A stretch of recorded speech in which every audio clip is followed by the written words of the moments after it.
you start mentioning to individuals about their personal credit, depending on the pain that is associated with that personal credit, whether that means in the past they had bankruptcy, whether in the past that means they haven't got over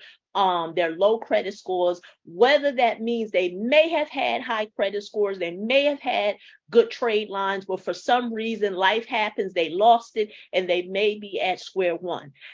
Of course, that is just a few things that can trigger a person, but at the end of the day, if a person has had any financial hardships that are associated with their personal credit and they have not did the healing that is necessary to move forward from that, it is going to be a trigger.